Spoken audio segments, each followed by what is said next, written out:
Yep, it is that time for us to get dangerous again. And I'm not going to. Oh, there she goes. I was like, okay. It's just like, she's gone. Sorry. I think my cold medication is getting the best of me today. Oh, okay. That's I not a thought problem here. But I we're thought we here. were playing whack-a-mole. Oh, so it's my the turn to go. Like, it's that Midwestern vomiting disease. It is. I am in the second throes of it, oh no, that's not good. and so like I was telling you earlier, we got to Trader Joe's, and I started feeling sick, and we got into Trader Joe's, and I realized, okay, there's no way I'm going to make it home on my own juice. I'm going to have to call an Uber. We got an Uber. We came home. We got everything upstairs, got settled in. And it's like, I'm going to have a ginger beer to help settle my stomach. That ginger beer went down. It And then came right back up. it was like, hi, it doesn't like us here. We're coming up again.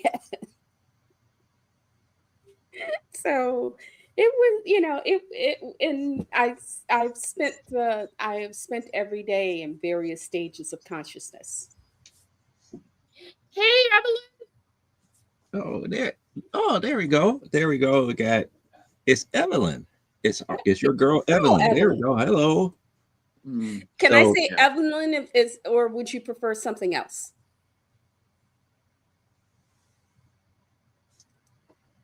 she's saying hi again. Okay, I Well, guess. we gotta get the people to time to catch up and everything here.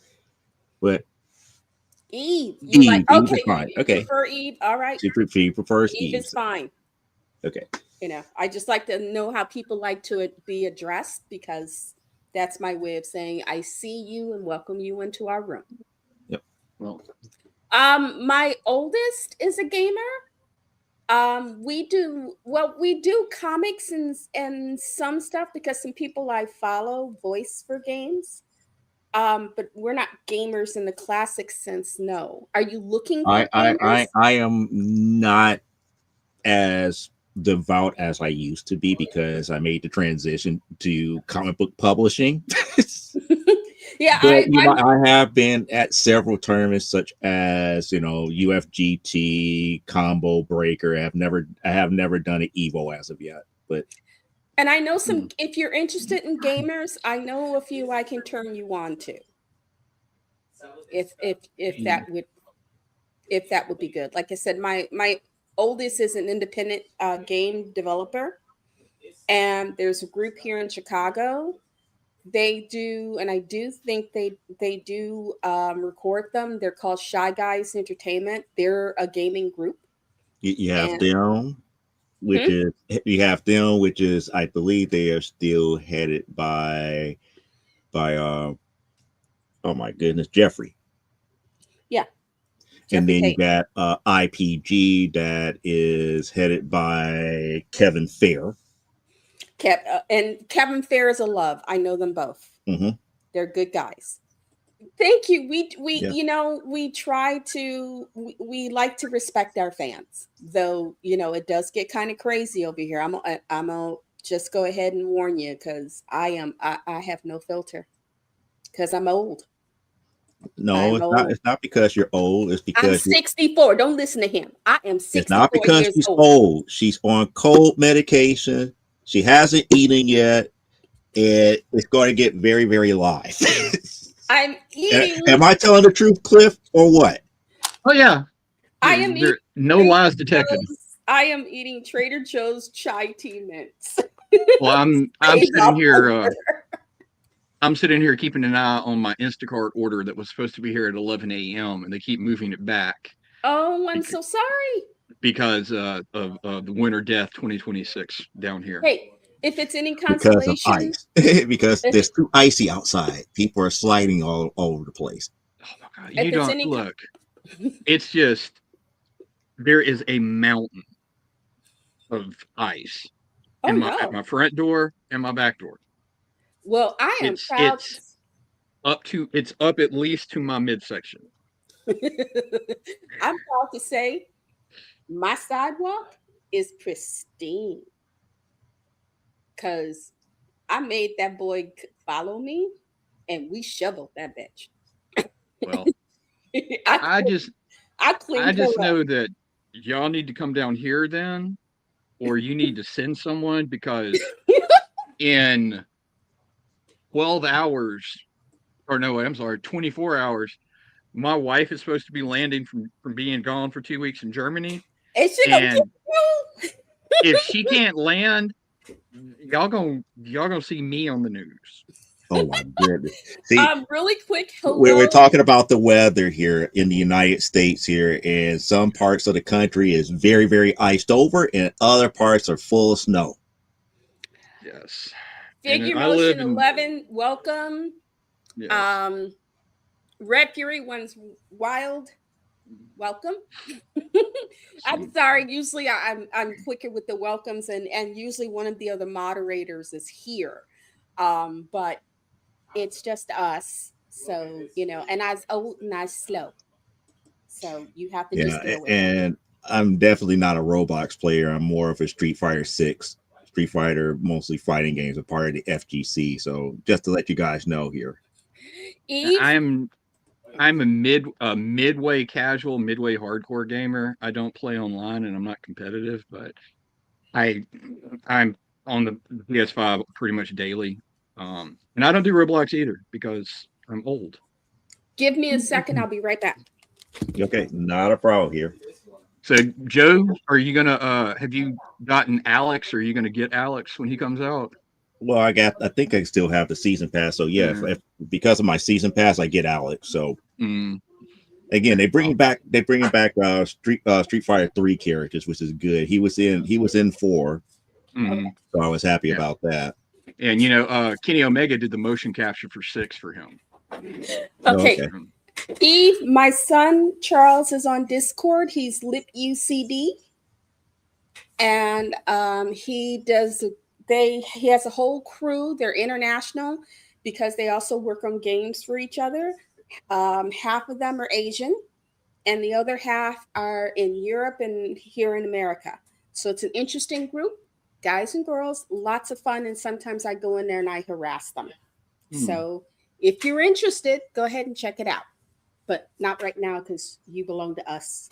Yes. And Joe, I have to apologize due to the weather. I've not been out, so I have no DCKO for you this week. That's perfectly fine. I'm not trying to be angry. But I found some stuff on the shelf I can talk about if we need to fill time. But Yeah, oh yeah, we definitely I need didn't. something like that. But I also came up with another series, and the series that I pulled out for today, as far as the cartoon flashback, Mm, I just realized it does not hold up well. And then one of the characters is just too uber powerful that I just don't understand why said title character is even in there. It just should be just called Yuck. Oh, I, now I have to say, I did not get to see their entire run, but I liked me some Yuck. I loved me that I adored him. Yeah, when that doghouse comes up, this dude could affect just about anything just by looking at it. However, like if it's an ugly dog, it's like I thought he's supposed to scare people away. By I'm motion, not going to figure ruin motion tonight's. 11. I'm not going to ruin tonight's viewing pleasure. But something else had happened when he raised this doghouse, and he was like, "Oh, they're getting away. We have to do." It's like, no. They're like, "No, you're put back on your doghouse." I mean, the cartoon does not hold up to today's standards by no means. Figure motion 11 just stepped out. Yeah, I kind of figured here. Now we have to be mindful. We're pretty much spanning the whole gambit. So if we get gamers coming in here, we get other comic book collectors, we get cartoon enthusiasts, we get a little bit of everything. So you know it may not be cup of tea each and every week, but we want to try to hit a little bit of something here. But I already ruined the introduction here. But yeah, we're going to take a look at Mighty Man and Yuck. And again, Yuck. that's one of those cartoons that I actually remember for childhood. And I just up here, it's like, man, this was some good cartoon watching. And I look at it now, it's like, yeah, we were dopes when we were kids. Yuck, yuck, yuck. Yuck, yuck, yuck. Yeah. Was this Hanna-Barbera also? No, this is Ruby Spears. Okay. Ruby Spears, because it got to the point where Ruby Spears at one point was a good rival to Hanna-Barbera. Yeah, Okay. they had some interesting shows on. Yes. Now, the one that I have to get really find is Goldie Gold. Because Goldie Gold was actually a good rival for Johnny Quest. Oh, okay. But it comes off more like Heart to Heart, if you remember the live action Heart to Heart series. Oh, with the couple solving mysteries. Right. So it was Goldie Gold and Action Jack, and they were traveling the world solving all these mysteries and everything. But it comes off more like Heart to Heart, but it was a good rival to Johnny Quest. Yeah, when those two got together, it was murder. Mm-hmm. So without further ado, we go and do tonight's featured presentation here of Mighty Man and Yukk. This is episode 6 from Mighty Man and Yukk from season 1. Yay! In the sky, it's the world's smallest superhero, Mighty Man. Hi there. And the Yukk, the world's ugliest dog. Hiya, folks.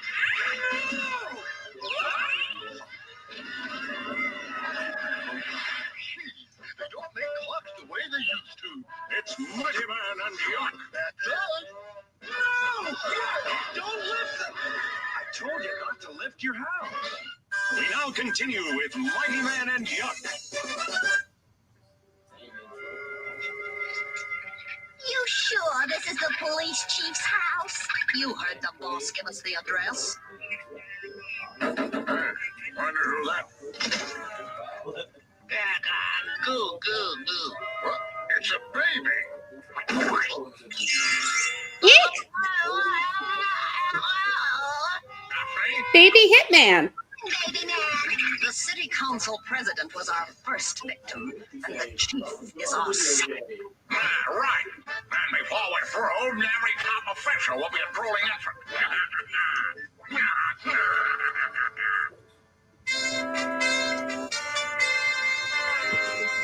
Oh, what do you got there, Brandon? My prize roses. I'm entering them in tomorrow's flower show. Oh, gosh, these roses smell real nice. Oh, Good. Gee, Brandon, I don't think you're gonna win. They oh won. no. Oh, forget it. It's the hotline. I'll get it. Yes, Mayor. Mighty Man, two of the city's top That just goes to show you how powerful Yukk really is. He even have to cover his own eyes before he can get to that phone. I think he said googly-goo, giggly-goo. There's something wrong, Yukk. See, he did it again. What's going on? I'm way ahead of you, Brandon. Here comes the mighty machine. Mighty Man.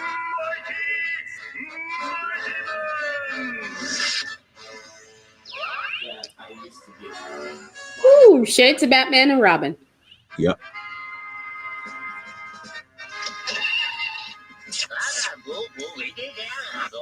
The mayor. He's acting like a baby. And he eats like one, too. Ready. Yeah, and where did he get that candy apple? Now, Mayorzy, where'sy? Give Uncle Yucky the apple. Look, my I swear, Mighty Man reminds me of Robert Reed in the early days of the Brady Bunch. That's what it was either that or the guy, Celebrity Match Game. What do I mean? Only Mighty Man can ruin our plan, Shave, and we'll soon be rid of that turkey. Boss, they're here. Okay, now you know what to do. Let's go.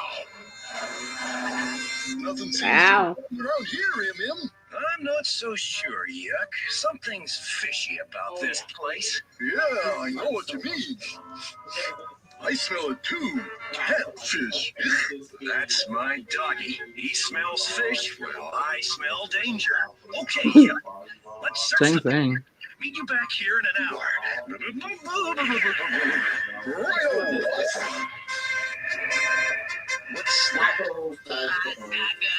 No, don't touch the baby. Diaper rash. A baby? At this hour? Wow. That kid must have been born at the Indianapolis Speedway. Speaking of pain, speaking of mine, I'm going to reel him in. I'm your boss. Turn it on, Chloe.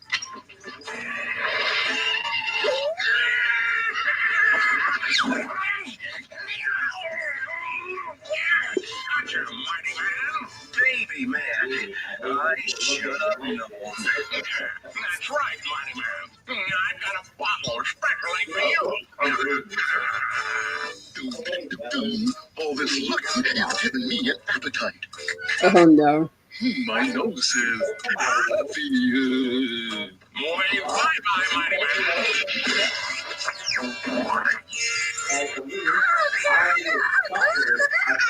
Good old Yuck. You came just in time. Grab her, Chloe. And let's get out of here. Yuck, get me unstuck. With pleasure.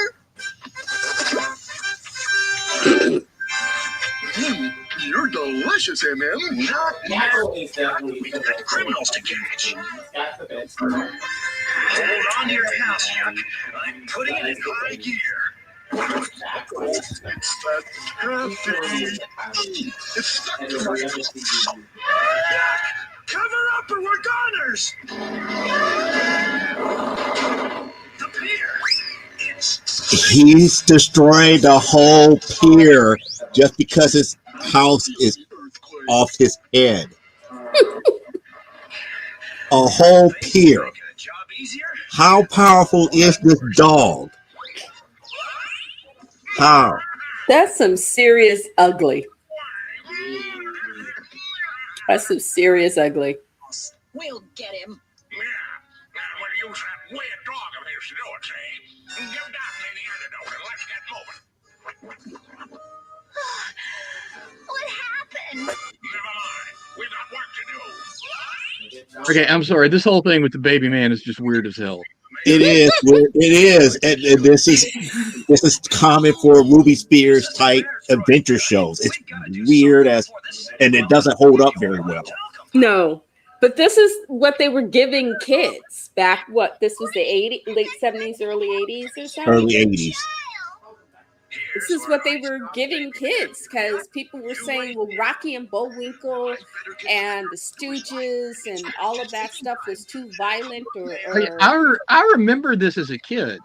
I saw reruns of it, except I don't remember him being tiny. I just thought the dog was giant. But now that I'm older, I'm like, yeah, they're chasing this dude down for being into baby play. This is weird. I'm on my way. Hey, I don't even know where I'm going. Hey,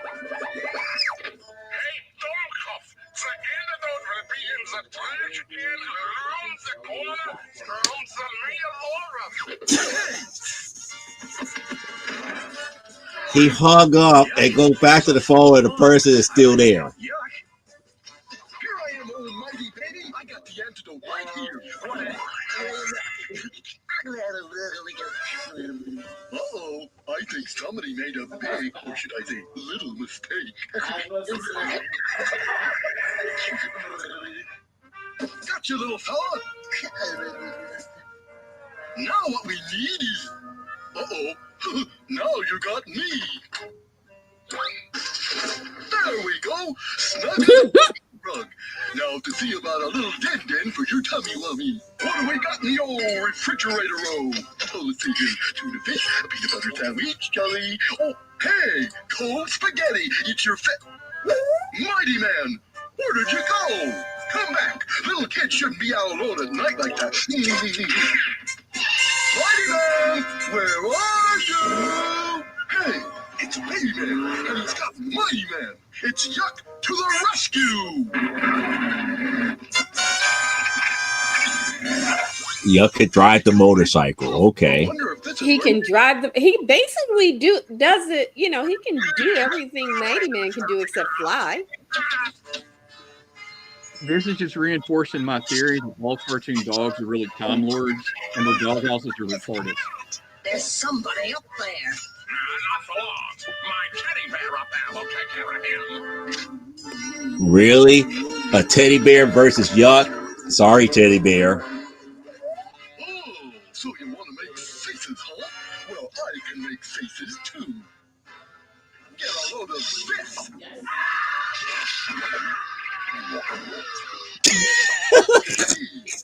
I really didn't think I could make an uglier face than his. There, now I can get a good look. Okay, first thing to do is make a list of the places we're going to loot, see? Then we're going to finish baby eyes in your facial. Now all I gotta do is...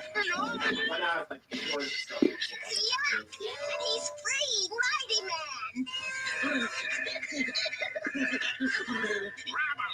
Don't let him get away!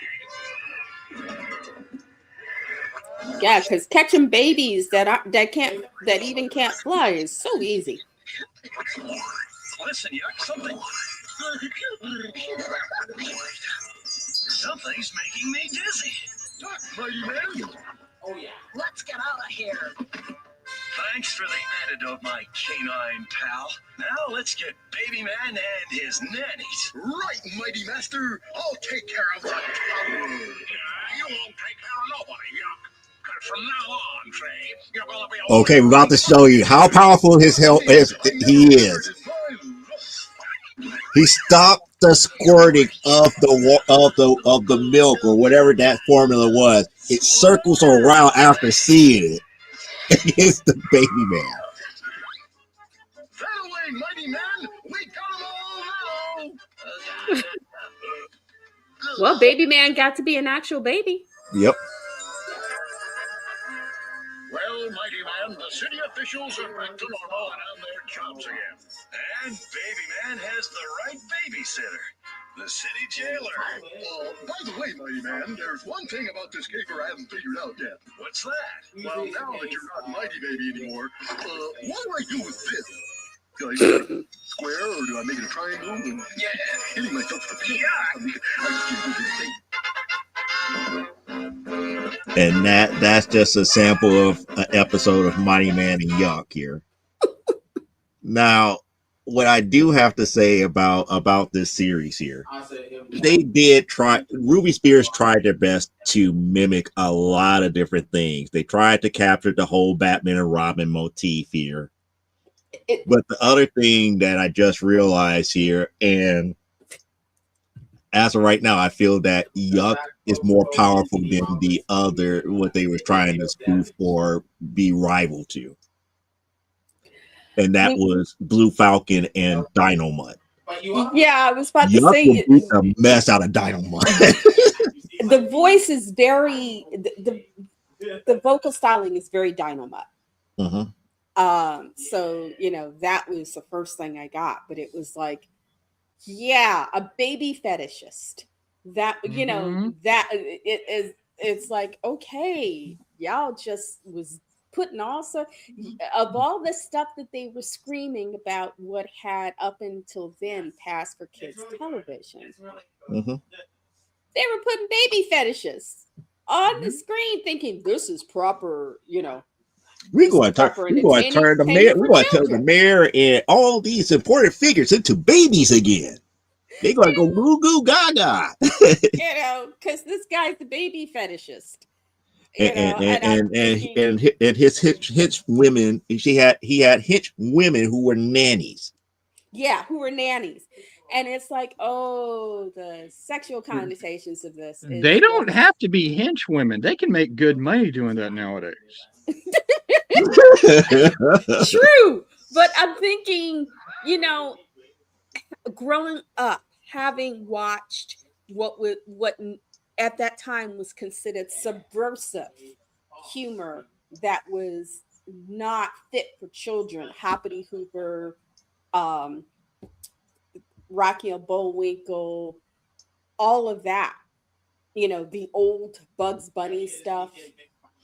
they felt a lot of it was, the sexual connotations and stuff, and the sly, social political commentary is just, it's above the kids' heads and it's not safe and it might give them ideas. And I'm thinking, a criminal baby fetishist, yeah, that's fine. That's I always think of it as like I saw more people in drag watching Looney Tunes than I did anything else in my life. And the only thing that made me really question anything was growing up in the 80s and the hair bands. And I still don't know how we didn't all turn out in love with the hair metal dudes back then. Oh my goodness, those hair bands and the and they, when they started, they had to go to black hairstylists Mm-hmm. because they had to white stylists had to go and learn how to do that sewing in the hair Mm-hmm. extensions, because they didn't, that wasn't their thing. Look. And these metal bands used to have to, I used to read, there used to be several rock magazines, but one of them, I think Cream or another one, they would show ads in the back for, hair, where to get your hair extensions for hair bands, different, if you were doing a heavy metal hair band or something, this is where, the different hair salons would put their ads up in LA and stuff, saying, "Oh, we do the best extensions, and we were trained by black folks how to do these extensions." So, because sometimes the stuff that they put in your hair to do the extensions with, if if they did them incorrectly, it would make your hair fall out. Mm-hmm. I see women today with head, hairlines that go like halfway back on their foreheads, and it's like, oh, somebody got the wrong hair extensions when they were younger, baby, because the hair ain't whatever they were using in the extensions to sew it, depending on what they used, your hair would fall out and would not grow back. Yeah, one of my best friends he's older than me, but he's still into the metal and the hair bands and I call it the Kill the Puppy music. He will flat out tell you that in the 80s he was in love, like in love with Poison, because he up until he got MTV, he was convinced Bret Michaels was a chick. I'm sorry. Poison is. I've seen their videos. I watched MTV in the early days. Thank you, Michael Nesmith, wherever you are. So, it's like, okay, well, that explains why I guess enough folks did where he had to start stuffing his pants or something. Mm-hmm. Because folks were like, that's a chick with a great voice. Like, no. Yeah. I was like, how can a chick have a baritone voice? Huh? Well, okay, before you say that, League of Legends, the last League of Legends game that came out, they have bands that do their songs for the soundtrack. One of the songs, "Heavy Is the Crown," is done by Linkin Park. The singer who does that song is a woman, and she hits them growly loud note. Oh my goodness, when she has to hold that note for 45 seconds when she's doing heavy is the crown, chills, baby. So they're out there. I will Now tell you're you. making me think about the I wouldn't say is hair band, but it's definitely metal. I forgot the lady's name. If you hear her belt out these tones, you would swear that it was a guy. There are a lot of them. If you've never heard, I'm sure most people now have heard of the band, but Lizzie Hale from the band Hailstorm. That's one of them. Yep. Yeah. That right there. There is nothing better than a chick who can hit stuff like that. You're just like, I'm in love with you. No offense to Brett Michael. No offense. He's a beautiful man, but I do love how in the Mighty Man cartoon, again, one of those things I didn't notice when I was younger. A lot of these cartoons sidestep the diversity issue by making every character of questionable ethnicity. Yeah, Like, everybody would. They looked like they either look. Back in the 80s, you had a lot of characters who were either pseudo Asian, pseudo Hispanic, or pseudo African American, mhm, and occasionally, um, you would get shows like Captain Planet, where the kids were each from a different nation. So you had an Asian girl, a Hispanic kid, you had an African Yeah, kid. we got into the 90s there. yeah, That's a nice. Sorry, but you did have shows that had some representation, but yeah, they did have those sort of generic pseudo mhm, people, and it was their way of being like, well, it's more. We don't want to offend the white folks, but we know they're not the only ones watching this stuff. Yep, there's mhm. Don Hey, Don, the dealer, well, Don the hunter. the hunter, What's the up? comic hunter. Yes, What's up? he didn't say dealer; it said hunter. Yeah. Hello, Yeah. Well, hunter. I know him as Don Don the dealer, as in comic Okay. book dealer. Mm, But yeah, they did have that sort of you had kids that were the generic mhm. group. But getting back to your point here, it's like we grew up with this type of stuff. And then we get to like the 90s and they cancel Cyber 6 because of the main character ah, being androgynous. It's like during the day, she poses as a male as a male professor at a university. And then at night she becomes Cyber 6, the actual superhero. And parents wrote all of this gaming stuff about how they hated the fact that they went with androgyny, but yet we had this back in the 80s and nobody raised a fuss about baby fetish. That's no big deal.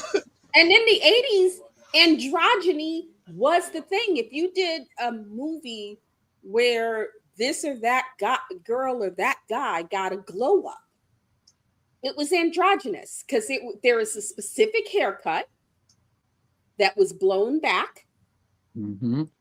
to various degrees depending on the length and amount of hair. It was a specific, you saw the same version of the same haircuts and stuff. A lot of the clothes were very androgynous. Some of them, if you could get somebody, male or female, skinny enough, you would dress them in a way where you really couldn't tell. Yeah, David Bowie did it in 1972. love me some Bowie. Turn and Face the Strange. That was my theme song. When that song came out, people just hated me because, little black arrow walking down the street. Turn and face the strange. It's like, I'm sorry. I'm weird. I know. The thing I always loved about David Bowie is that was an example of someone who was so completely comfortable in who his image was. He gave 0 F's, Yeah. and all you could always tell by his pants. Hey, Leah. Yes. It's like I went out with Cupcake, who happens to be a canine, Beanie, and Fran. And Cupcake was like snowdrifts. I was about to say, y'all still have snow in New York, or did the rats get rid of it all? I was about to say, did Pizza Rat have Domino's deliver this time around? He's not going out to get buy him a slice. He had it delivered by Domino's. Well, my Instacart just got moved to 10:15. Oh. How did it go? Okay. Wait, at first it was it 11? It was between supposed to be 11 delivered at a.m. 11 a.m. and 1 p.m. and then it got moved to 2:15, 4:15, 6 o'clock, 8:30, and now it's at 10:15. Oh, I'm not getting that. I'm not getting that tonight. I I have Amazon deliveries that'll do that. They one before the last one I got, they said, "Oh, it's going to deliver to you Sunday," and I'm like, "No, because my local post office is not open on Sundays, and not at that time of night. You know, Said during the holiday, they'll be open till about 3 o'clock, and then they are done." Yeah. And they were like, "No, no, girl, you're getting your package." And they came and said, "We delivered the package. It wasn't here." The guy came the next day from my post office and delivered. He says, "I don't know what happened. This was given to me today." And it's like, got it. Nah, yeah. It's been in the 20s. I'll just eat one of the kids. It'll be fine. Don't you dare touch one of them babies. I will walk down there and throttle you. Look, Miss Elaine, this is my situation right now. Aside from having no food, my wife has been gone for 2 weeks. And to punish me for her being gone for 2 weeks, she scheduled a sleepover with two other little girls to come over to this house to hang Now? out with my daughters the day the snowstorm started. Oh crap! So they They ate were all here. the food. They ate all the food, and they were here until Tuesday morning when they were supposed to leave Saturday morning. But they didn't have you dug out by then. Little girls I get would. really hungry when they can't go outside and scream. They went outside for like 5 minutes. Like, it's too cold. It's like, it's 12. What did you expect? Hey, It's I 12 degrees outside. It's too cold. hey, my sidewalks are pristine because why? I was sick. I vomited and then went down, told the boy he had to get his ass up, went down there and started shoveling. Because some idiot in my building who shall not be named, I can't flip fingers on the camera, but you know I'm flipping upside down fingers at people. Anyway, went outside and half-ass tried to shovel a little path about this big. And didn't even do it well. I'm like, hello? And we've got shovels this wide. I took the wide shovel. Told Charles, get your ass dressed and come down and whatever you can come after me. By the time he got dressed and downstairs, I took care of the guy in the back, made a walkway for him and his dogs, and half my sidewalk. And then he helped me finish up. Yeah, that's my oldest back there. Yeah, well, we have these ice mountains in the front and the back door. And the girls decided they were going to brave it and go play for a few minutes. And then they realized, oh, we can climb up the mountain and slide down into the yard. I'm like, oh, God. And it started off okay because, all right, they're sliding down into the yard and they're already complaining about being cold. So this will only last like 5 minutes. My youngest, my special little demon. She's not a demon. She is a sensitive, heartfelt creature. She decided, I'm going to belly flop and slide. No! Ouch! Pow! But not into the yard. I'm going to belly flop and slide from the mountain into the house. It's like, hey, open up the door. Here I come. Pow! It took 45 minutes to be able to shut the door again because of the ice displacement. Okay.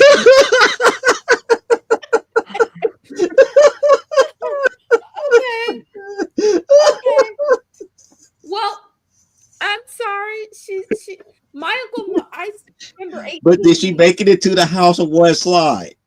Yes. Yes. She looked like Chevy Chase from Christmas Vacation on that metal slide. Joe, I don't know if you're old enough to remember the Great Blizzard of, what was it, 79?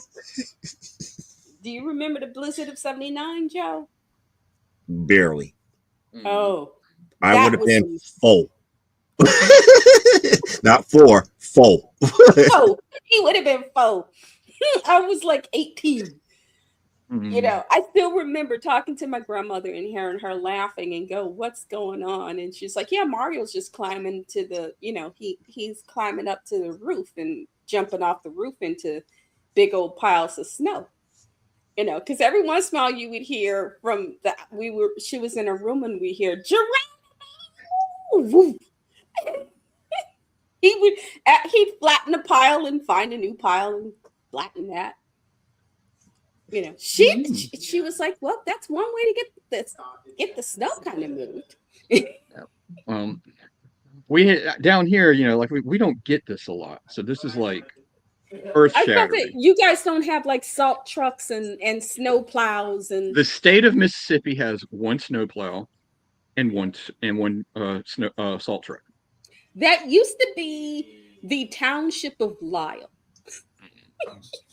Well, Joe, you know where Lyle is, right? Mhm. Out in the boonies. A We, lot of those townships out in the boonies would have like one salt truck with a plow on the front. And the only way they would get out is once the city was done doing their thing, they would then send trucks out to the boonies to dig out the snow piles so that they could get in. Because they could. The reason that the suburbs, people who worked, and that's one of the reasons the city made rules, like if you work for the city, you got to live in the city, because people were living in the boonies in the suburbs, and when it snowed, they couldn't get out their houses. And they couldn't get out their houses because the salt trucks and snow plows could not get out of the garages. So the city of Chicago would have to go dig these guys out so that then they could go dig out the boonies. well, down here, we had in 1994 we had our big ice storm that we literally got 2 feet of ice on stuff. So that's the measuring point for most people down here that are old enough to remember it. And even to the point that the television news networks, the local news stations down here, when they're talking about the severity of the storm, because we're Southern and we're idiots, they measure it by put salt on your driveway. You need at least 2 gallons of milk from the grocery store. You need a loaf of bread. Ice storm 94. That's our severity level. Oh, I'm like, oh, great. Oh, But yeah. we luckily right here where I live, we missed the worst of it.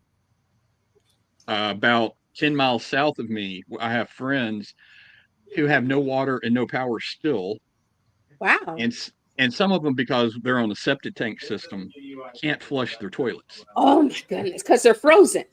They're frozen solid. Woo! They can't. So it's been since Saturday they haven't been able to flush. It's both cold and stinky. I'm like, Well, so I don't. We came off luckier. If they can heat up water and get it really good and hot, and that should help at least start moving stuff down so that it's at least not right up in the room. I'm just glad I kept power, because if I had no power and 4 little girls here at the house with me, man, you'd have been okay. They'd have went out. Them little girls would have went out. They'd have hunted. You'd have woke up. They'd have brought back. They'd have went out, found something or somebody, hunted them down, killed them, skinned them, and you'd have woke up to the sound. You'd woke up to the scent of cooking meat. When you said, "Where'd you get this meat?" let me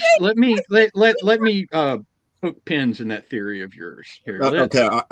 Can I say my theory here first before you get it? Because she's being overly positive. I'm more like, okay, let me be the realist here.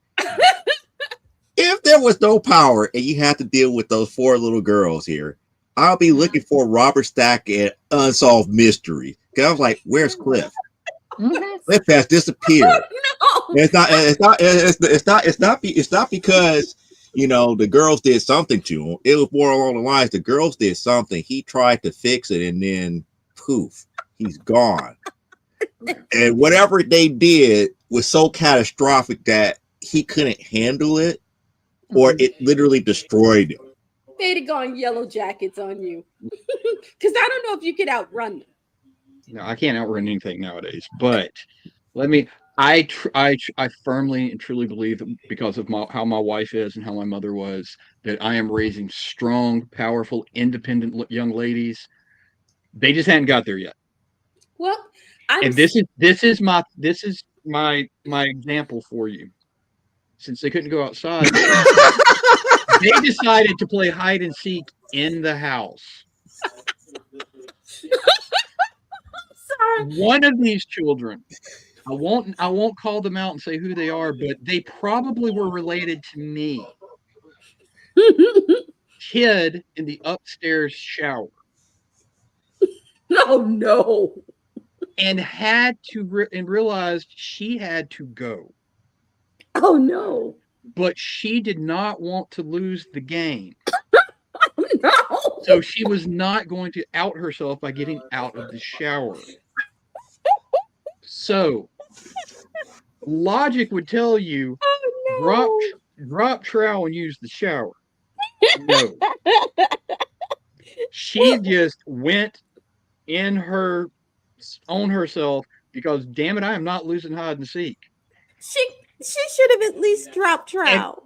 And when they left and she was safe to come out, her first instinct was they're going to find me, but I need to clean this up. She just changed her pants and left her underwear on. So she was findable.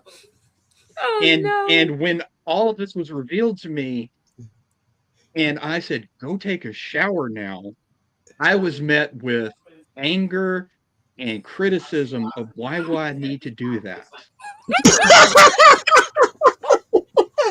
That's a tomboy for you.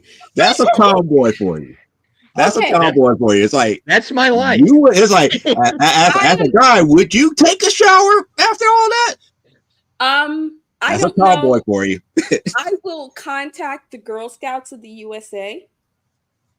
I used to be a Girl Scout, and see if I can get one of the old Girl Scout manuals that show things like how to build the fire, how to make an ice igloo. And I mean, because the Boy Scouts and Girl Scouts, especially when they were first formed, remember, they were formed around World War II.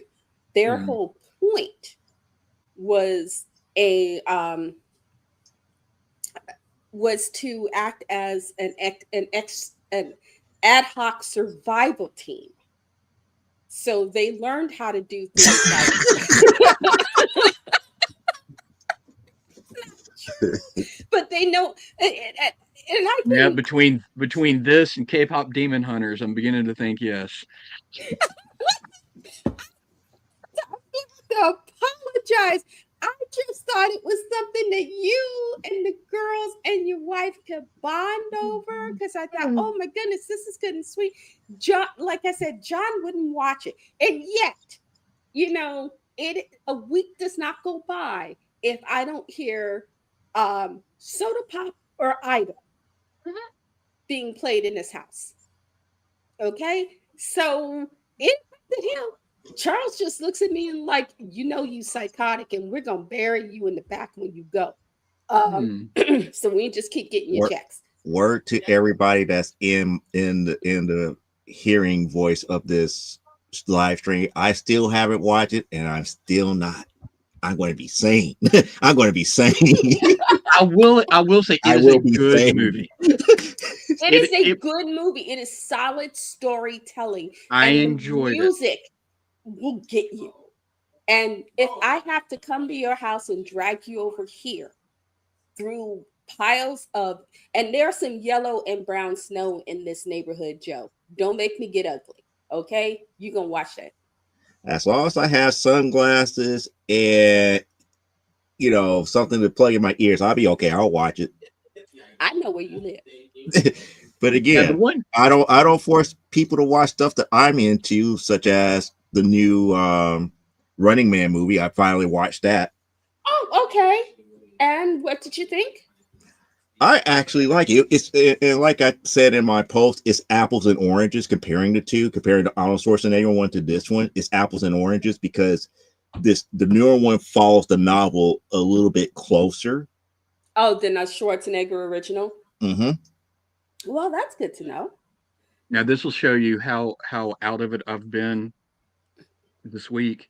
I read your post, and somehow in my brain it swapped the Running Man for Blade Runner.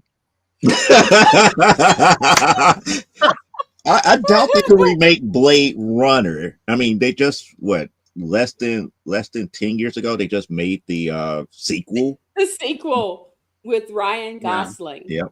Yeah. You So know. in my brain, that's what I was like. Oh, Joe watched the new. He's more behind on movies than I am. But okay, your post makes more sense now. Yeah, I watched it. It was Running Man. It was the new Running Man. It was funny because I don't know. Clyde every day posts. He does a positive post to get people's morning started, and there were quite a few works that are now are in the public domain. Mm-hmm. Certain versions of books. The first Betty Boop, the first Betty Boop cartoon, the first Pluto, though at the time he was called Rover. Right. Popeye have made it now. Yeah, so he was listing a lot of like movies and books, including a couple of Marlene Dietrich and some movies I had seen and enjoyed. Some the old Blondie. I don't know. You probably too young to remember. Dagwood and Blondie and Apple Dumpling and all of them. Baby, but they used to have the movies. Right. And the black and white movies. Yes, and Sundays you would either catch them sometimes on either Channel 9 or Fox 32. Well, they weren't Fox back then. It was Channel 32. And so we kind of had a little conversation this morning about, it's like, oh, I used to watch these. I need to see if I can find these on video. Because those movies, because I didn't know in the original cartoon, Blondie had been a showgirl.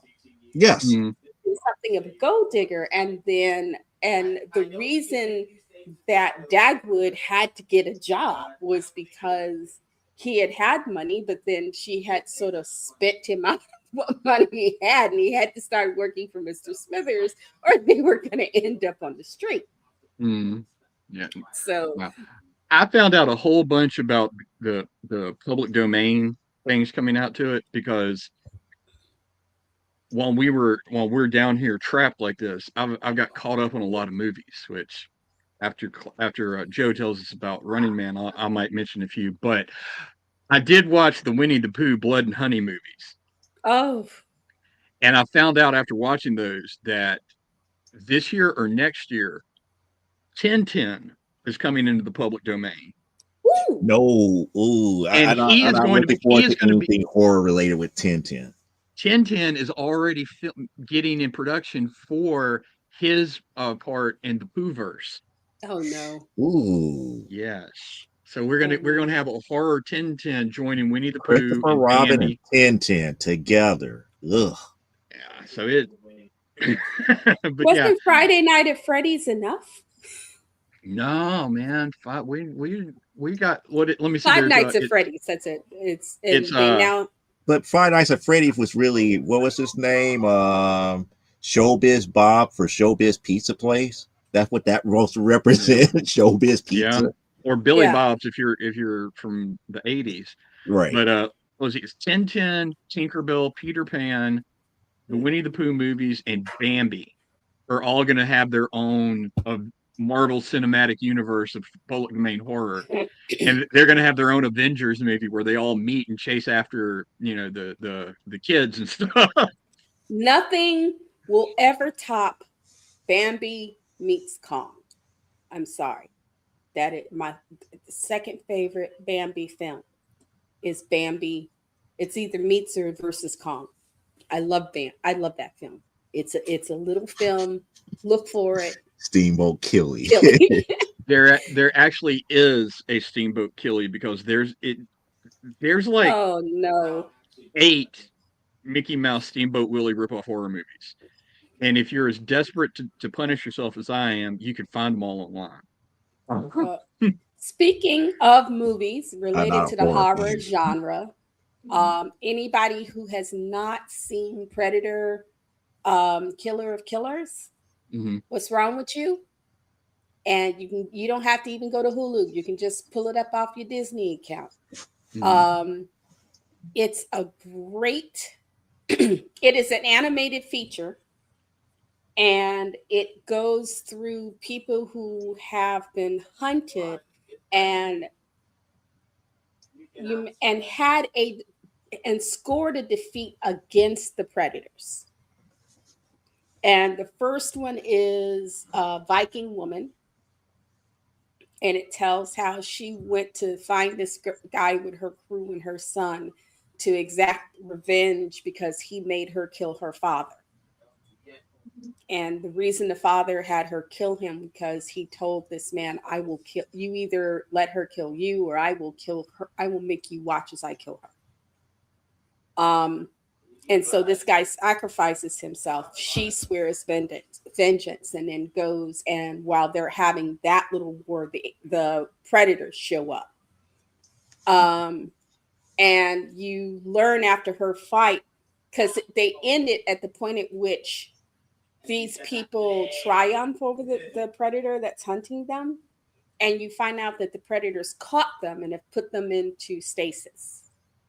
So we have a female Viking warrior. We have a Japanese samurai, and we have a young American guy from World War II who wants to be a pilot. Mm. And the three of them end up being woke up, and they're supposed to have this sort of fight of. They're supposed to square off, and then the winner gets to take on the big bad predator. Mm. As part of a gladiatorial event. It's really good. It's a lot of fun. Now, And spoilers. Did you notice the cameos in the show? at the end, because they threw a few things in there that ties this animated feature into the franchise. Mm-hmm. And yes, I had seen Prey, loved it, made Courtney watch it with me. No. And loved it. And I don't want to give things away because I don't know who's out there who hasn't seen it. And some people like spoilers, and some people get really upset if you spoil something. Mm-hmm. So I'm trying not to do that. But yeah, there are they made this so that it ties in to the franchise. I didn't look closely at it, but I did see somewhere online where they said if you're eagle-eyed, know what you're looking at. There's some of the characters from the comics are in the back in there too. But I didn't read a lot of the Predator comics. Looked. I've read the comics that I read were Aliens versus Predator. Mm-hmm.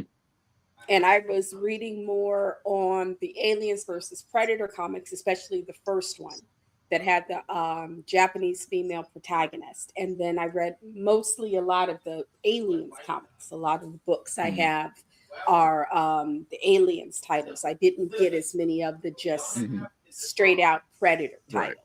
But there are things from the movie that are put in there. There are Easter eggs from the movie that are put in there that you go, oh wait, that happened in this. I saw that. It was in, so they do tie a lot of, they did put a lot of work into tying how this falls into the Predators universe, which I thought was really good. I thought that was really great because they could have, it would have been just as good without, but I thought it just gave that extra depth.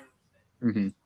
Especially to those of us who know the movies. It's like, okay, so that adds that extra depth to it and now connects this. This isn't, it can be, you can watch it as a standalone if you've only watched the first one and don't really care, but you're curious about the animated. Yes, you can watch it as just a standalone. Those of us hardcore idiots are the ones looking and go, oh my God, did you see that? You ain't got to do that. Though Danny Glover might have respect for you if you did. Mhm. And that's just my say on it. Yes. I think that was the quickest review I've ever done. Yep, that's one of the quickest one. But because of your review, now I'm up here quite, if I could say, in turmoil because of the whole spoiler thing. Because I can't even do a compare and contrast without spoiling certain things because it was considered two different movies. But what I can say so far about the newer Running Man, it's like they couldn't do this new Running Man back in the 1980s, and they can't do the 1980s one today. Yeah. No. And people up here thinking that it's like, oh, the 1980s one was more bloody. I was like, Oh, from what no, I've no, heard. no. The best way I could put it is the 1980 version. If I could put it to you in terms of other shows that it would be akin to, 1980 version would be more like American Gladiators, while Yeah. this one is more like what we have as reality show as of right now. Because American Gladiators, you know, one big set, this, that, and the other, you play within this construct. New Running Man, it's you versus the whole entire country. It was reality TV at its worst.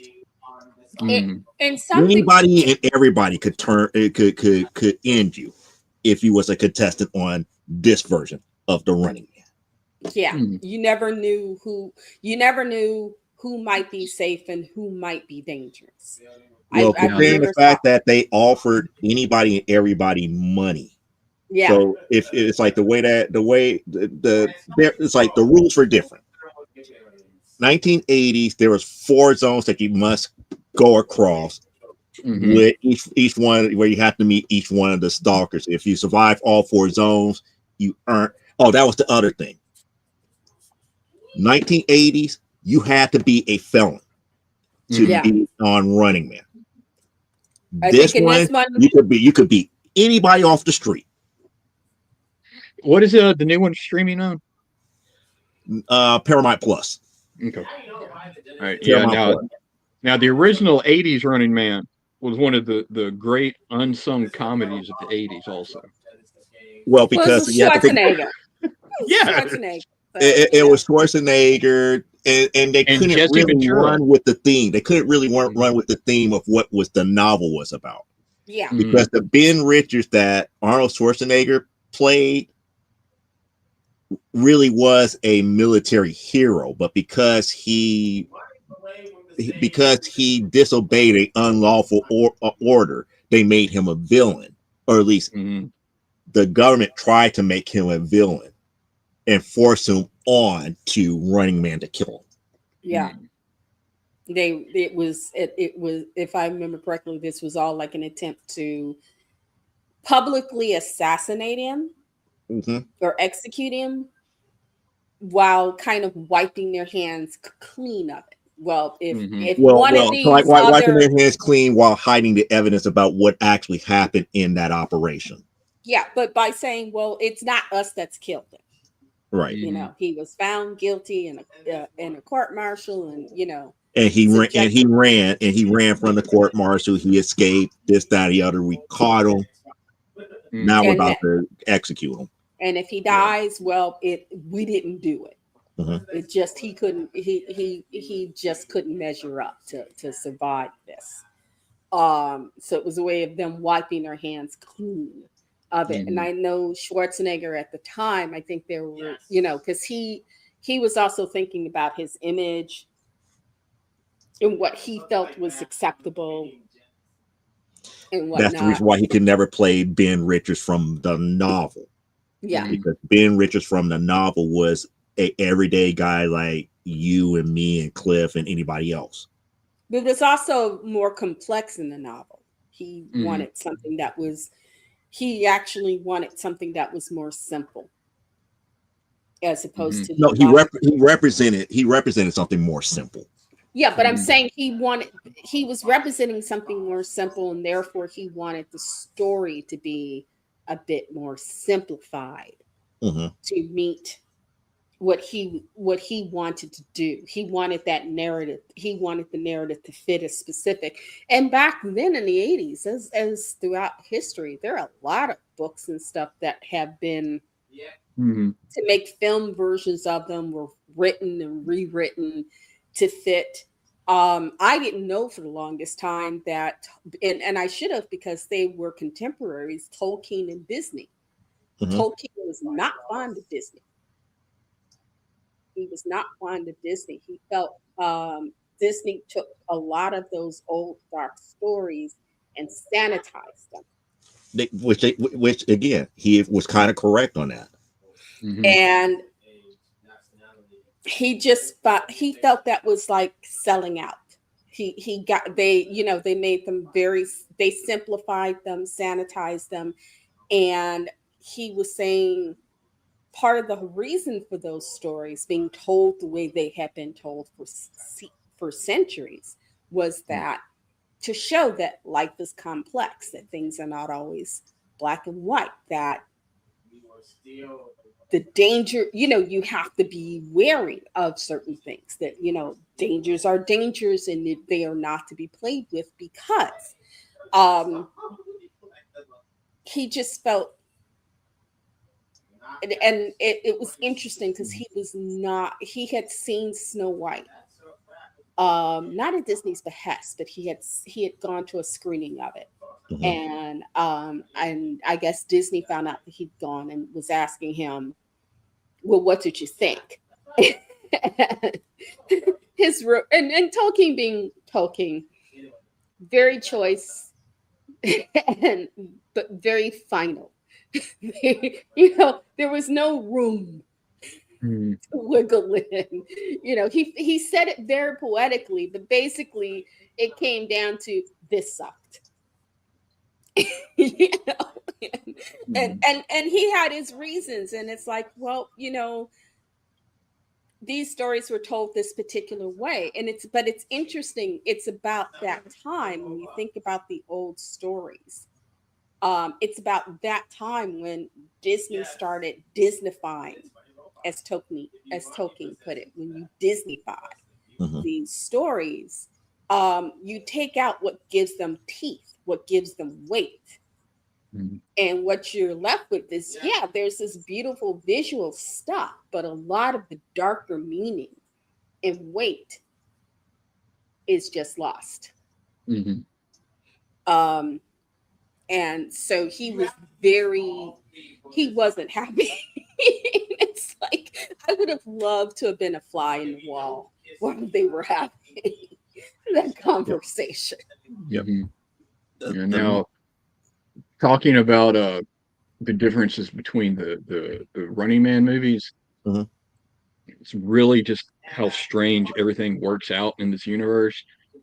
My middle daughter Grayson and I like to sit on my iPad and watch like war videos, or like watch like the top 10 dumbest horror movies that were ever made, blah blah blah blah list. Mhm. And we watched one last night that was the top 10 or top 8 best killer robots in horror sci-fi. And they got to the Terminator from the original Terminator. Okay, that was a good one. T100. And Grayson was watching it. She knows who Arnold Schwarzenegger is because one of her favorite movies is Kindergarten Cop. I thought that was And T1000. No, it T1000 was the motorcycle guy. I forgot the yeah, actor's name here. That was Okay, T1000. Robert Patrick. yeah, Yeah. yeah, Robert Robert. Patrick was But T1000, and then in 3, I forgot what the female actor that played the next model behind T Okay. we ran out of ideas. I don't T remember. 1500 or something like that. T 1500 or something like that.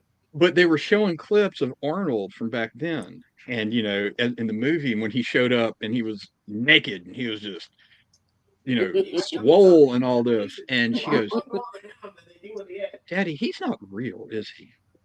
Like, he's not like a real human. I was like, yes, baby, he is. Like, how does he look like that?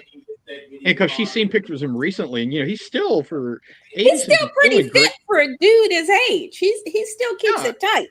And I told her, I said, baby, there's this thing called anabolic steroids. And she goes, Arnold Schwarzenegger took steroids? I thought Yeah. only crazy people did that. Like, oh no. Like, oh no, it was maybe in you the have never watched Pumping Iron. maybe in the 70s and 80s, everybody took steroids. Yeah. No. That was pretty, But yeah, I shattered her little dream the same way Hulk Hogan shattered so many kids' dreams in the 90s on Arsenio Hall. But yeah, I thought that was funny because it's like, we were just talking about Arnold, and here we are talking about the Running well, Man. human, is Yeah. he? But people, it was interesting because there were in certain magazines, especially like Vanity Fair, because before Schwarzenegger got into politics, they used to refer to him as a human cartoon because he was so tall and muscles so big and stuff that they felt his body was cartoonish.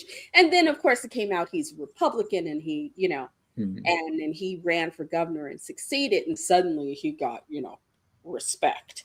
Yeah. Now, Well, I after will- he left the governorship, everything was a turn for the worse. Yeah. To Now, a certain degree.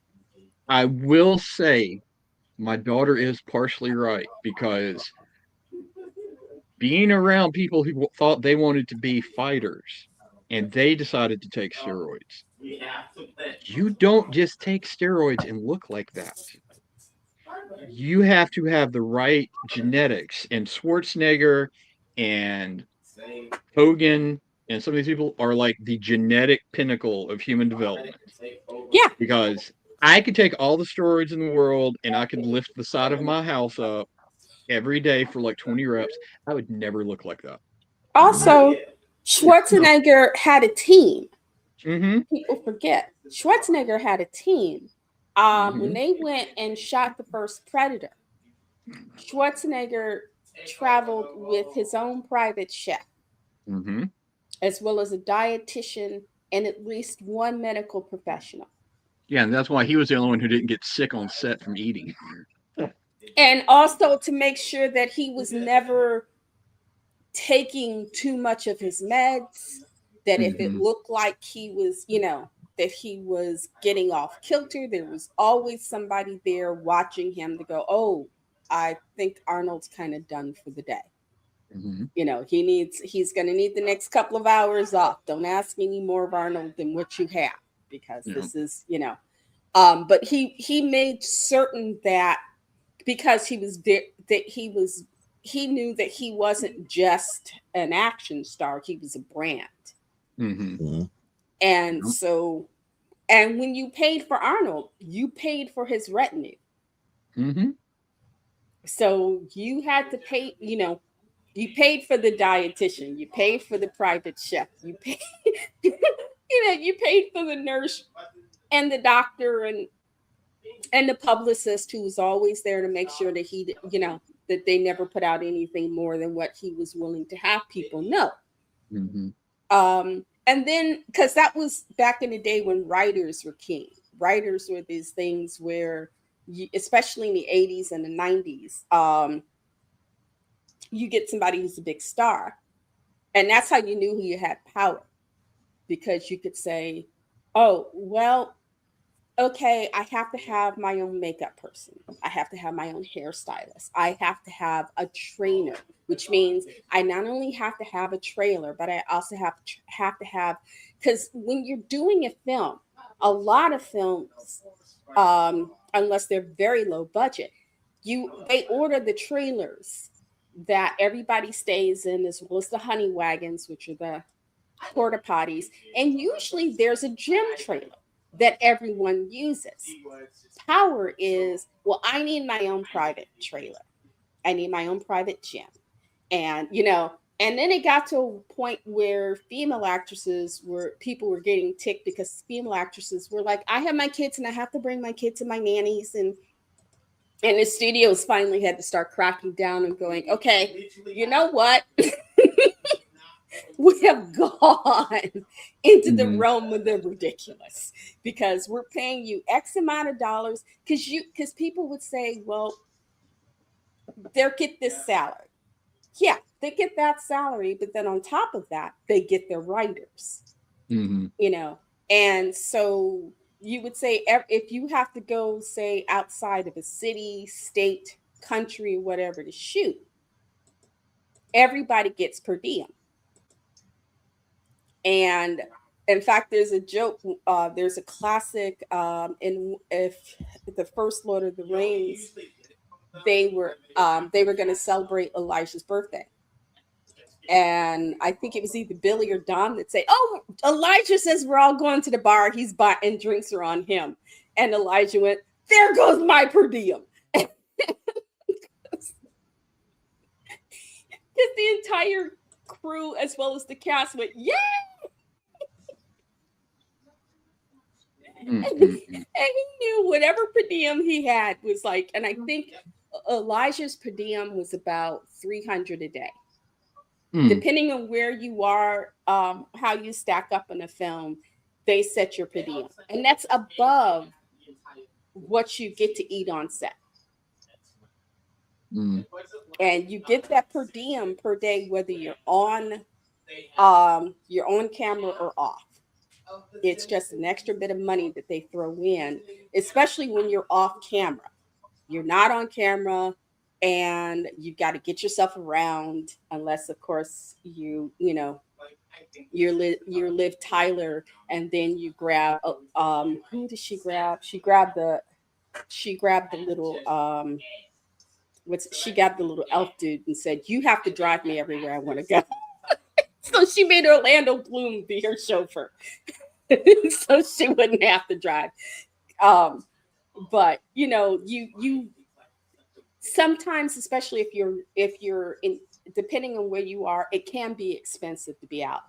Mm. So they will give you, so everybody, cast and crew gets so much. Crew gets the least, cast gets the most. Mm-hmm. And your top liners are getting the top shelf, Mm-hmm. So yeah, that's how they used to do Power back in the day, was what you could get in your writers. So if you could get, you got Schwarzenegger had his own trailer just to work out in. So he didn't, except for photo shoots, he didn't work out with the rest of the cast and crew. He would just go to his own trailer and do his routines. Mm. Well, the urban myth is it was because the one on set didn't have enough weight for him. No. But no, it was where they could keep building the machine. Yes. The premier maker of those wagons, Star Wagons, was Lyle Wagner, who used to be the hot guy on the Carol Burnett show. Oh. As his career started to peter out. Steve Trevor on Wonder Woman. For those who don't know Carol Burnett. Sorry. I didn't realize it was the same person. Same person. Yep, same person. He started Star Wagons because when they were shooting Wonder Woman, whenever they would go on locations, they would have these trailers and they were crap. So he customized his own. He bought a trailer and just customized it, and then he would go where he would take that trailer wherever they went. He goes, "Oh no, just give me a place to park it." Mm-hmm. And other people would go, "Oh, that thing is amazing." You go, "Oh, you want to see what's inside?" And they go, "Woo!" And Linda Carter was, I think, one of his first customers, because she was like, "Well, how come he buys the stuff? How come he gets?" And they were like, "Well, he built it himself." And I think she was one of his first, and then his reputation just grew. And in the 90s, Star Wagons was the premier trailer producer for Hollywood. And if you had a Hollywood production and they could fly it over, they would send over a Star Wagon. And they were set up so that if you needed a trailer to work out in, they would customize those trailers. So when they say, "Oh, I know the Star Wagons team. They could have easily have done it." Because we've talked about certain things. It's like, "Oh yeah, we do this and this and this and this." You know, so if whatever they have customized, they customized trailers where they had actors who come in and go, I need a, you know, I need a changing. I need to have a place where I can lay down and sleep. And then I also want a small kitchen. I need a little living room area. And I also have a place, I also need a bathroom and a place where I can change the baby. And they were like, okay, how soon do you need it? And, and I want it pink. What shade of pink? Yeah. Oh, oh, yeah. Well, I've been trapped here at the house. I got caught up on some movies. Yay! Myself. Okay, I let me finally know got to when I watch. can finish. Go ahead, Joe. Go I was ahead. like, okay, I'm waiting for my sorry. turn here. I'm sorry. Go ahead. Then I've I'll. been waiting for my turn because I was like in the middle of comparing and contrasting the two because there's Oh other no! things that you have to be mindful of. Like the 80s version did not make a major stink about classism. It's like the average everyday person was considered an upstanding citizen unless you was a felon. That's the 80s version. In this one, they made certain that you understood that there was distinct class system. There was the executive class, which pretty much you was on the upper scale of everything. You had a decent wage and everything else, and then it was everybody else that they considered pretty much like scum of the earth. Mm-hmm. And the U.S. was kind of separated like that because the way that the government worked is that this one corporation called the network, which pretty much the network was the people who covers all television. Mm-hmm. So they had full grasp and control over the U.S. government. So this is one of the reasons why there were just certain things that was never ever broadcast. Certain news would never travel in this, that, and the other, and they really formed people's opinion. Hence why all of a sudden we got during the Running Man during the time of the setting of the Running Man, the reason why they had so many game shows that would hurt maim and damage the average contestant, because usually they were up here looking at, well, if he was of good standing and of value, you wouldn't have to go on these type of shows. Mm. So they always painted those of the lower class as less than zero. That's the reason why they couldn't do the 80s version today, because the 80s version would have been like, why are you exploiting criminals like that? And you couldn't do what they did today in the 1980s, because why are you exploiting those who are poor? Mm-hmm. It's like it's night and day difference. I like the fact that Ben Richards is an everyman. Mm-hmm. And they cover a lot more of his backstory and why he actually didn't want to try out for the Running Man. That's something that I have to go back to the book to actually reread again, because technically he did not try out for the Running Man. The network forced him into it. So in this movie he goes, it's like, okay, I'm going to try out for a game show. I need to get X, Y, and Z money to help my kid. My kid is sick. We need to get her to a doctor. Even if I get, I think it was like an equivalent of like, somewhere about, $1,000. My kid could go see a doctor. We will be okay. So against his wife's wishes, he goes and try out. Now this is the thing that made me go from like, oh, this is going to be a far cry from 1980s, is when he went to go try out. He gets to like this gated area, and it was up here like, state your business. And it's like, I'm here to go try out for a game show, and it's like, okay, go directly to your location, no loitering, or else we will arrest you. And they open up the gate, and it was like, this is an upscale city. Why would they have this stuff cordoned off like that? And then that's when you get kind of like the feel of what this universe is really, really about here. Now, The rules of the rules of the two shows are different. Like I said, in a way, Richard Dawson's character in the new one would not fit, even though he would have been a perfect person to play Killian in this one too. Okay. He would have been a perfect person, but the rules of the show change, and Killian's role is a little bit different. The rules of the old one, like I said before, you're in one part of this one city. There's four zones that you have to cross and survive, and if you survive all 4 zones, you get your pardon. No big deal. No big deal. That's Arnold Schwarzenegger side here. Newer one, the new version, more like the novel. You have to survive 30 days. Survive all 30 days. You get this maximum payout, and at this point, the jackpot rose to over $1 billion of whatever the currency that it was. However, that's only guaranteed if certain rules, if certain rules were held strict. It's like the 3 rules is that because you became a contestant, your family gets now placed in secured lockdown just to protect them, because that's how much money these people you could earn in this show. Even if you died in this show, if you meet your end, the money goes to your family. Okay. So that was one of the things that they specified that was not specified in the Schwarzenegger movie.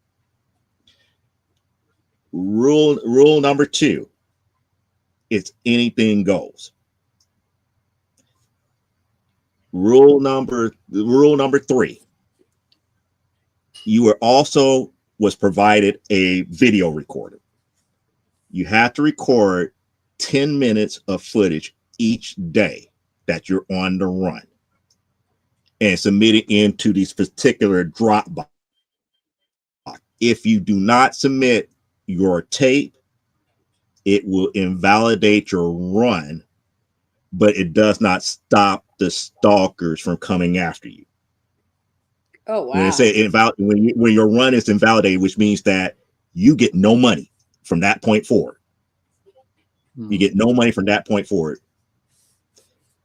And you're pretty much going to be a free kill. Or I shouldn't say a free kill.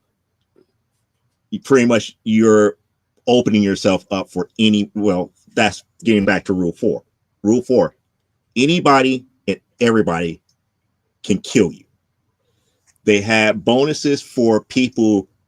They have bonuses for people reporting your location. They have bonuses if their report leads to an actual kill.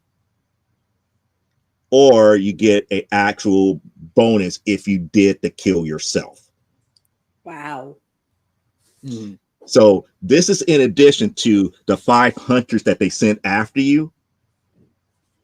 You have people in the whole entire country look, after you as well.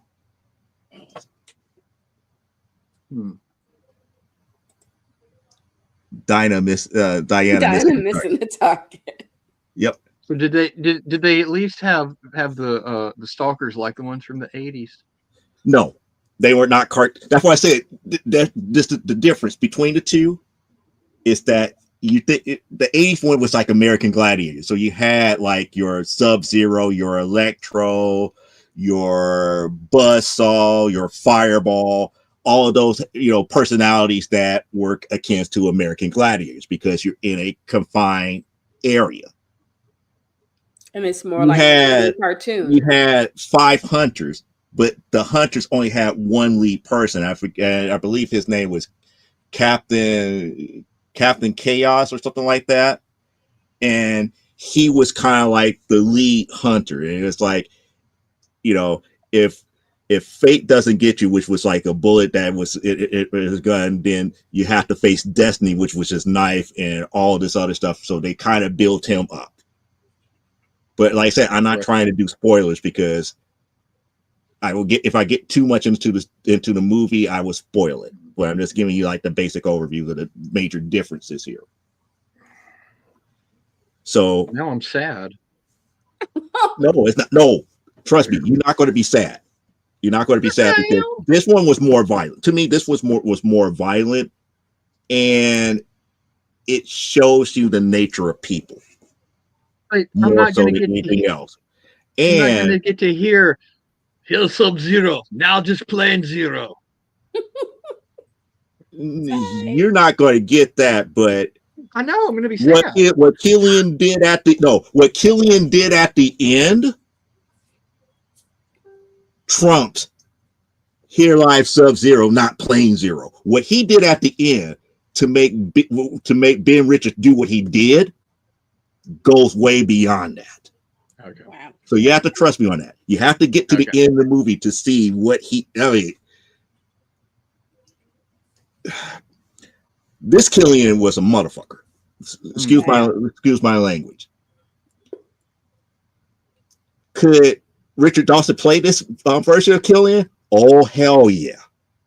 Mm.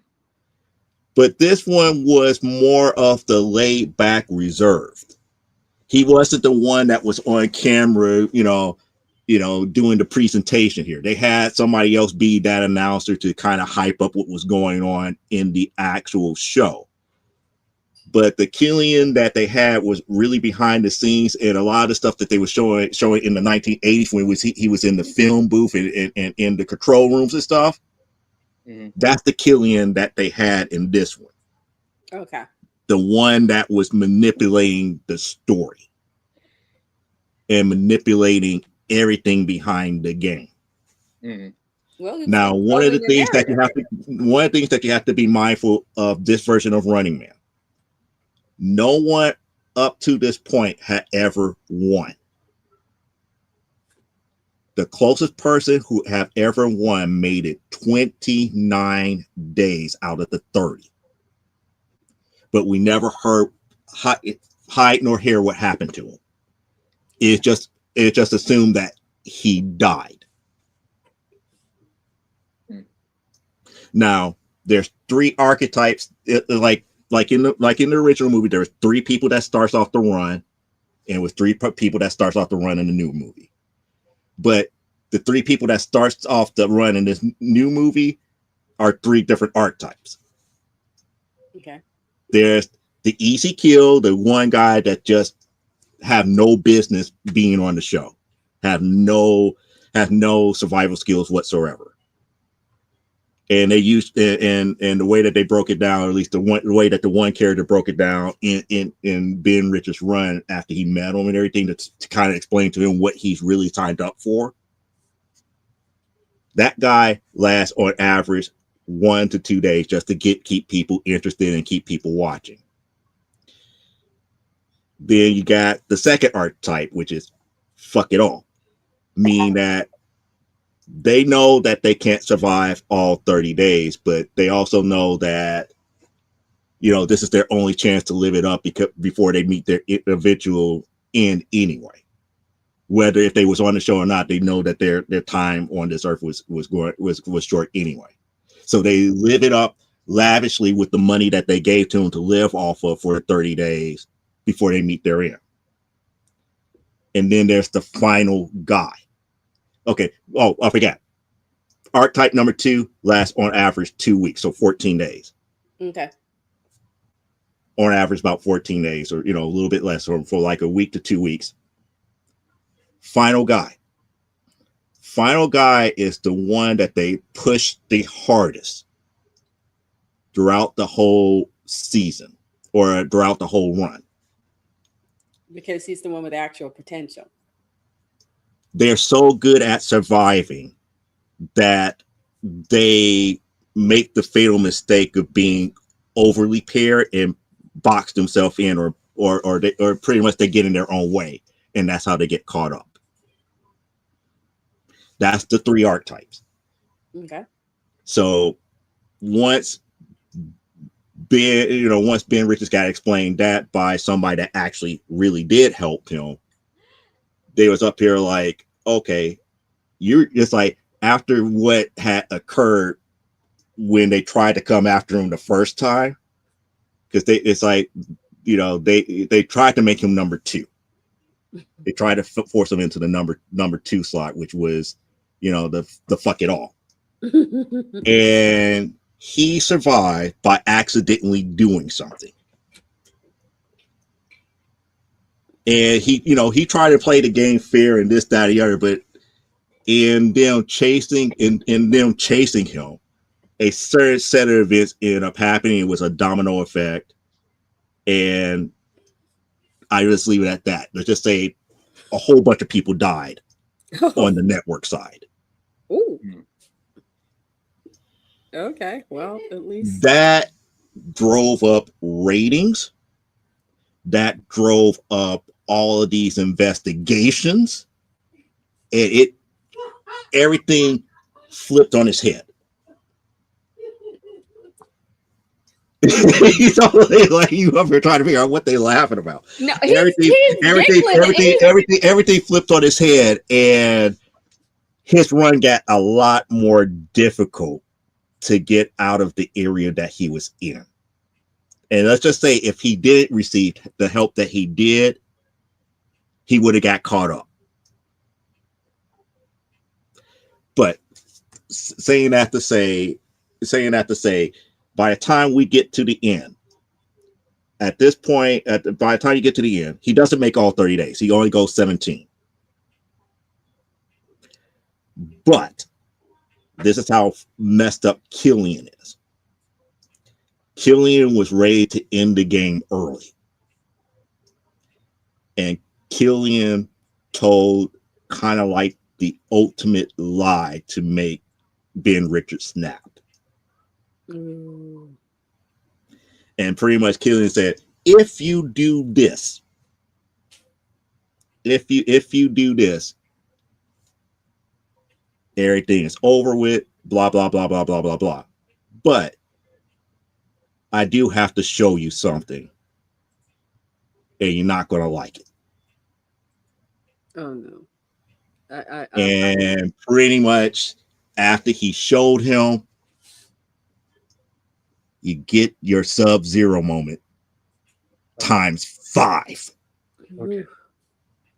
All right. So, yeah, you have to get through the movie. You have to get through all the stuff, because the thing that I love about the new movie is the fact of what Ben Richards stood for in the book. By the time he reaches the end of The Running Man, they did that very well in this movie.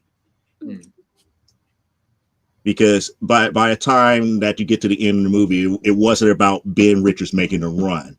It was about what he stood for. And again, they did the whole thing. If you ever watch Tron, you know how they have Flynn lives. They did Richards lives. But Richards lives, it was a powerful message about not believing everything that you see in here, not taking everything at face value. And those who eventually met him and helped him finally learned the truth about him. That was the key thing, because again, the network was saying one thing, the network played up a certain aspect that was not true, but those who truly helped them and those who really understood what he represented and helped him have him to help be the catalyst to the bigger message, all got their wish by the end of it. The only thing that we didn't get here, and this would make Cliff happy, it wasn't the exact same way, but it was more along the lines of, if you remember the old movie, Killian's End. Now that hit the spot. It did not happen that way where he explodes against the Cadre Cola sign, but let's just say a bullet to the head does the exact same thing. All right. Okay. It's like we did get the I'll be back only in a rerun. Only in a rerun. We didn't get that, but we got the line, and people forgive me for this. The line was, "I'm going to come and find you and burn this studio down." Killian was like, "Yeah, right." It's like, I highly doubt that. Mm. Mm. And to me, that's not really a spoiler because Mm. it happened in the old movie too. Yeah, I'll have to check it out. It's like Richards came back, and what ended up happening? The crowd got rowdy because they up here don't believe that Ben Richards was dead. They came with Molotov cocktails. They started throwing Molotov cocktails on the stage. Stuff started burning, and you just saw a silhouette of a man. Scaramouche. And he did a fandango. Frightening me. And you just got Killian just looking there. It's like, who is this individual? 5, 4, 3, 2, 1. Oh, I forgot to say, action. Pow. Okay. Nice. So yeah, it's a different take on it. It followed the novel closer. Mm-hmm. And is it for everybody? No, I don't think those who love the Arnold Schwarzenegger version would like this one, but those who read the novel would be happy with this one. They would be happier. I don't think they got everything correct because I kind of question a lot of stuff that happened. Mm-hmm. But I think people would like it here. Yeah, I've had the novel in my Audible forever. I just keep forgetting to listen to it. So this will give me an excuse to watch and listen. So. Mm-hmm. It's just like, to be quite honest, I did like all the rules about how money was made in this version. Mm-hmm. Because it's like for each day that they survived, it was like $10,000 or $1,000 if you for every day that you survive, and then you get money for every I think they called them goons, which was the average everyday soldier that went with the actual hunters. If you kill one of those, it was $10,000. You kill an actual hunter, it was $100,000. It was like a lot of money that can be made all the way up until you reach day 30. Okay. And whatever money you banked at that point, if you died, it went to your family, your dependents. That's okay. So but like I said, you have to pay attention throughout the whole entire thing because there are certain things that Killian did. In the final deception at the very end, if Richard Dawson did that, it would have been an Oscar-winning performance for him. But I don't think he could have played I don't think he could play Killian in this one because he's too much of a game show host to be behind the scenes. They would have had to make, if he was around to play Killian today, the host role that they had for the casting for the host, he would have been gone. He would have been gone because, like I said, Richard would have made him look garbage.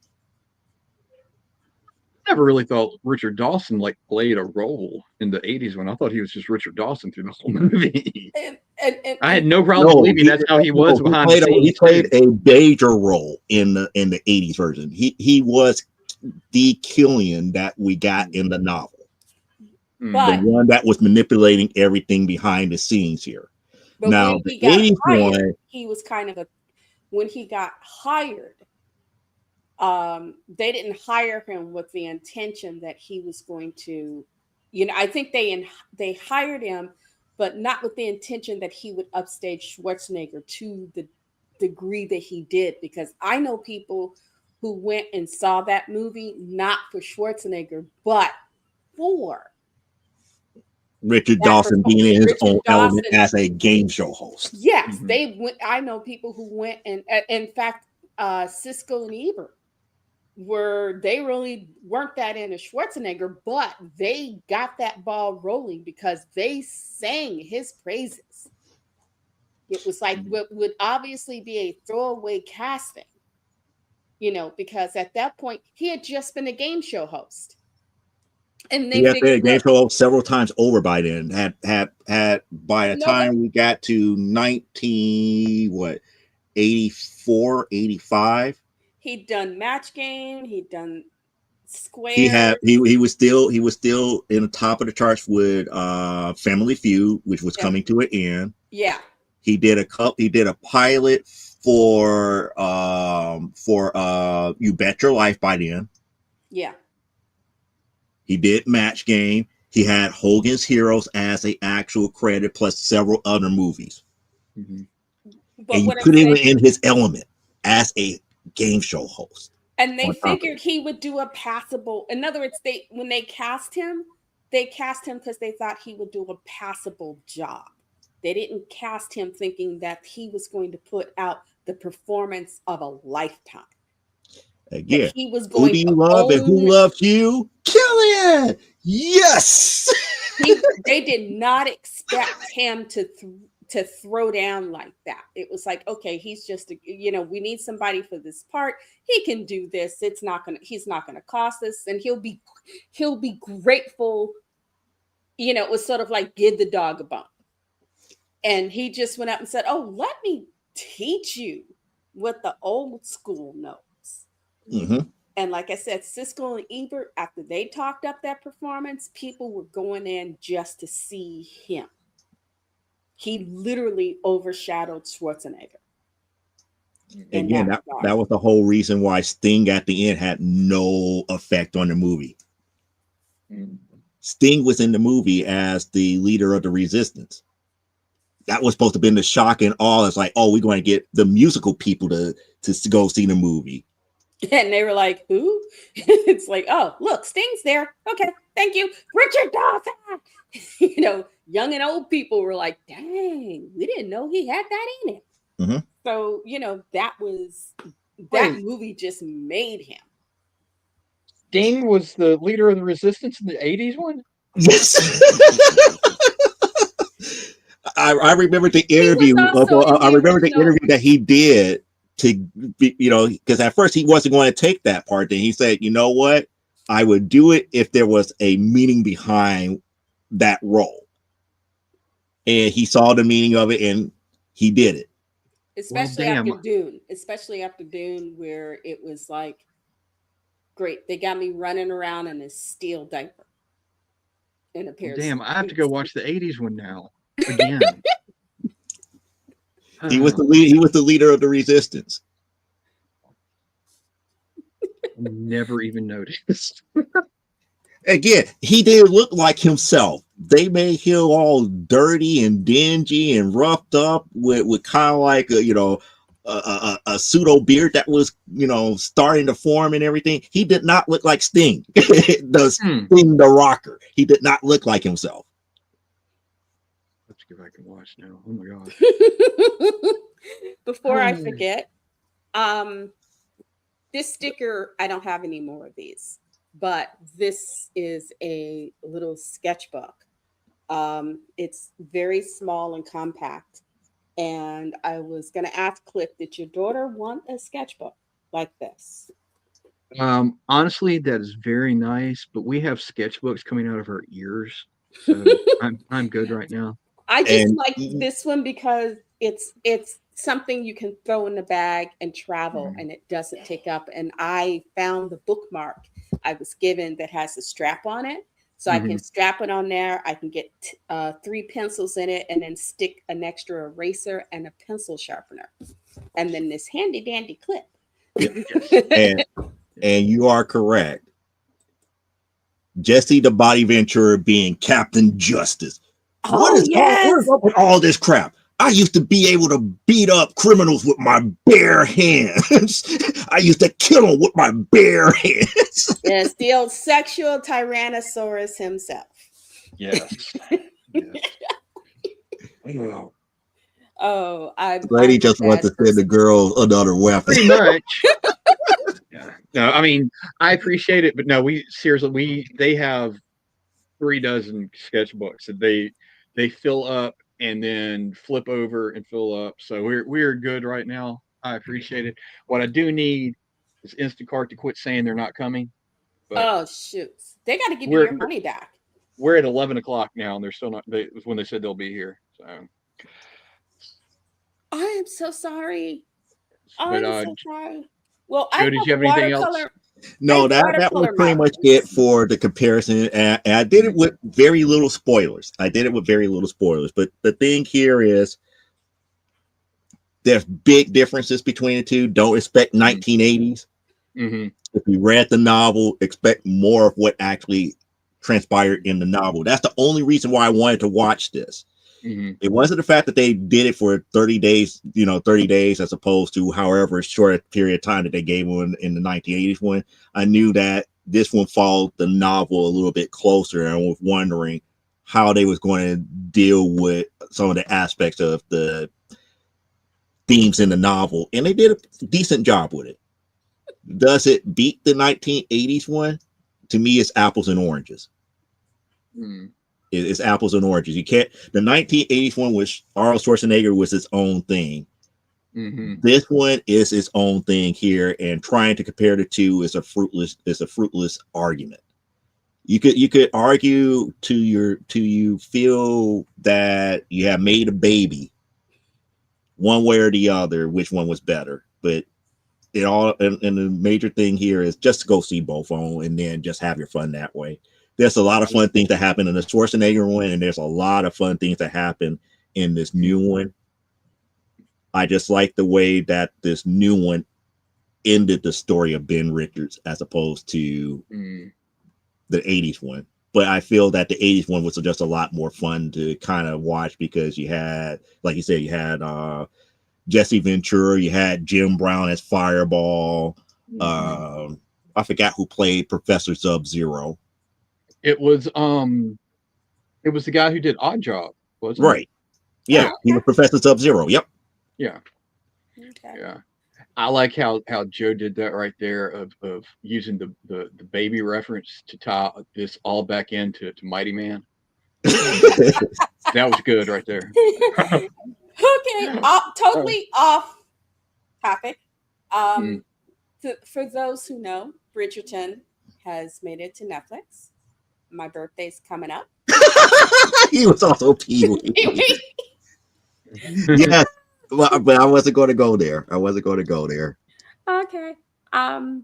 So Courtney and I are gonna sometime in the next week or so hunker down with lunch and snacks and do the Bridgerton team thing. So if anybody wants to know about Bridgerton, because I won't force it on the men, because it's romance and all that sort of stuff. It's Regency, Jane Austen-esque. So if there anyone who wants to know what we think of it, let me know, and I will either give a quick post.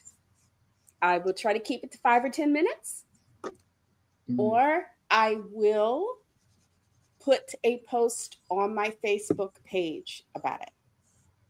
And then people can come and leave notes and we can all discuss it.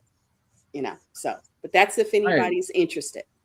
I am all for it because my oldest is all about Bridgerton, and ooh, so that means I know about Bridgerton whether I want to or not. So sorry. Well, I still got to pat myself on the back. I did good because I didn't talk about episode 9. There you go. Okay. I finally watched episode 9. Okay. Well, I won't talk about it. One thing I would say, I understand why a lot of people hate it. I understand that now. Okay. Do I hate it? The only thing I say is a popcorn movie. When I take things out of its context, it was a popcorn movie. I enjoyed it for the fact that it was something enjoyable to watch for an hour and a half without context. When I put the context back into it, not so much. Yeah. Well, I want to give a shout out. I watched Midnight Mass on Netflix. All right, Charles Barkley. All right, Charles Barkley. It's terrible. Midnight Mass. I recommend. It's a good show. Oh, Midnight Mass. Yes, baby. That's my vampire. That and Yeah. The Strain are my current vampire jams. Yeah, and I watched. I finally got to watch Frankenstein. I was not as excited about Poe Dameron's Meat as you were, but it was a good movie. Uh, I watched both Black Phone movies. Which, Well, I didn't expect you to be as excited about having I to don't have know, seen man. him naked as I was. I It's I different. I appreciate the male body just as much as the next person, you know. But if you're not intimidating me with your sword, I'm not down. Don't need to But be intimidated, baby. I just need you to roll over, say I, and call me mommy. there you go with the Mighty Man but reference you again. need the right person to say that, you know. You just That's don't true. go around calling anybody and everybody mommy, because if that's the case, oh boy, you could be up in some bad straits, some That's very true. bad straits. But yeah, And but what did you think of Alardi as the creature? he did a good job. I enjoyed it. I thought his performance, there were parts in that, like with the wolves and stuff, and he gets back to the house, made me Mhm. cry because Now, when he learns what grief is, and mhm. the breaking of, to care, to come to learn what it means to care, to love, Mhm. and then to feel grief and understand loss. Now I will admit there were some parts of it I was not as focused on as I should have been because I was building a model that my wife gave me for Christmas while I was watching it. And unlike my Gundam models, this one needed modeling glue. So I Oh was no. sticking I'm stuck to this for half the movie. Sorry. But I enjoyed it. I also watched Black Phone 1 and Black Phone 2. Okay. They were okay. The first one was much better than the second one. I watched the first season, though the pig thing really Mhm. kind of got me. Mhm. Um and I I started did. I will tell you this: if you have not seen it, I cannot say enough good things about Sinners. six what they just got, what, along with the 16 Oscar nominations, they got 13 nominations from the BAFTAs. They deserved all of it. That movie was awesome. Now Yeah. I will say my only complaint, because there was a lot of that movie that growing up in the South was very representative of the South. Clarksdale, Mississippi has never looked that nice at any point in history. Not even today. Out of all things to complain about, you want to complain about that. It just looked, well, Even in the um 1930s, it did not look that nice. So you can write to Ansis Kugler, who is Mrs. Ryan, who is his producer, and you can tell her, you made it look nicer than it was. It was never mhm, that nice. Y'all could have made that grittier, throw a little more hog poo around. It mhm. looked more like home to me. Now, I'm not, if you actually get her on the phone, you have to let mhm. me know how that conversation goes. Oh, I will. But yeah, honestly, and I went into watching it knowing that it was supposed to be like this really great vampire movie. I could have done without the vampires. A lot of people are saying it because it is such a, you learn this whole cultural thing, but that's the point. It's about culture, how culture gets appropriated, how, and the dark side of appropriation, and Yeah, that in and itself can become, depending on how it's done, like a type of vampirism, you mhm. know. Now, growing up down here, I did not grow up in that time period. I'm not that old. I know I'm not. But the value of when I was growing up, what it was called a lot of times black music, the importance put on it down here in that movie was spot on. Yeah. And yes, if you get a blues singer or a gospel singer who knows what the hell they're doing, it is magic. I don't know if you're going to conjure Jimi Hendrix, but it's magic. And they did Hello. such a good. Grew up with BB King. Okay. So I Yeah. know what that's like. So Buddy Guy. Woo. Hello. I loved it. Now the vampires in it, especially being an Irish vampire, that was awesome. The Rocky they- Road to Dublin. Yes. The friggin' Rocky Road to Dublin. I'm like, really? It's like, and I was going through every Irish tune I knew, and I Mhm. know a few. Because I got the Cranberries when they made Zombie just led me down that rabbit hole, and I ain't ever come out.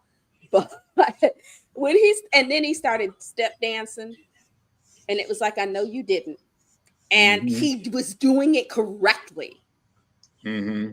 Not the South shuffle version of an Irish step dance, but I'm like, dang, you just dude. And Michael B. Jordan did a wonderful job of playing two different people. I seriously, if they made and I'm not a big fan of prequel movies all the time, but if they made a movie about the brothers in Chicago, I'd watch it. I thought it was New York. I thought they were. No, they were in Chicago because they ripped off Capone. That's how they got their money for their juke joint. Capone. They had been axemen for Capone, and then had realized stuff was getting hot down there, and they figured it would be best if they went home, snatched some money, and then back to the South, figuring he wouldn't follow them there. Yeah. And by that point in time in Chicago, that's when the heat was getting turned up on Capone, and he was trying to avoid his taxes problem. So he wouldn't have been looking that hard then anyway. No, he would have. He was more concerned with Elliot Ness.